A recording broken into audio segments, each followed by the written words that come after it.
আরজি করে ট্রেন কালচারের 3 মরম নেতা আশিস পান্ডে, অভিষেক সেন এবং শারিফ হাসান, নির্জন বাগচি, এরা সবাই ছিল। এরা মানে আরজি কর থেকে বেরোনোর সময় আমরা দেখলাম যে সিআইএসএফ আমাদের বেশিরভাগ লোকজনকে বাইরে ভেতরে আটকে দিয়েছিল। 6 নম্বর গেট থেকে সবাই বেরোতে পারেনি। সেখানে দেখা গেল ওরা বাইরে এসে নাটক করছে, ওরা বাইরে এসে নিজের জামা কাপড় ছিঁড়ে দিয়ে বলছে যে ওদেরকে ধরে এটা কি মারা হয়েছে। এটা কি আজকে ওরা ঢোকার চেষ্টা করছিল কোনোভাবে আজকে আরজি করের ভেতরে? ওদেরকে আজকে এনকোয়ারি কমিটি থেকে ডাকা হয়েছিল। সেখানে আমাদের এতক্ষণ ধরে আমাদের সবাই ছিল। যদি মারার থাকতো ভেতরেও মারতে পারতো, যে কোনো জায়গায় মারা যেত। তাহলে আরজি করে বাইরে এসে ওরা এই নাটকটা কেন করছে?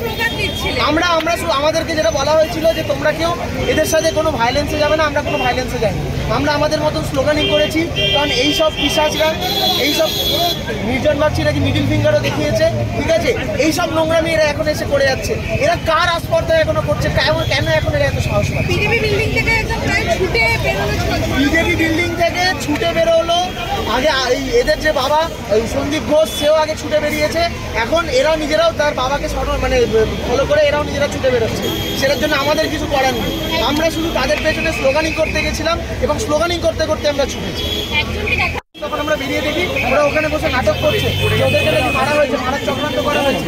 মারার যদি চক্রান্ত করার থাকতে অনেক জায়গা ছিল, অনেকবার সুযোগ ছিল, তখন আমরা না মেরে এরকম বাইরে এসে কেন মারবো? এটাই তো সব থেকে বড় প্রশ্ন।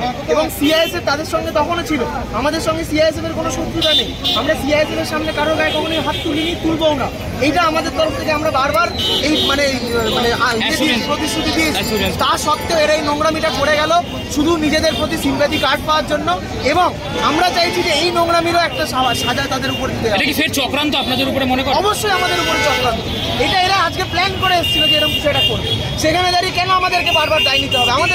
আমাদের উপর বারবার এফআইআর করে, আমাদের পেছনে ফেক এফআইআর করে। আমাদের পেছনে কোনো রাজনৈতিক ক্ষমতা নেই বলে কি আমাদেরকে নিয়ে চাকরি করবে না?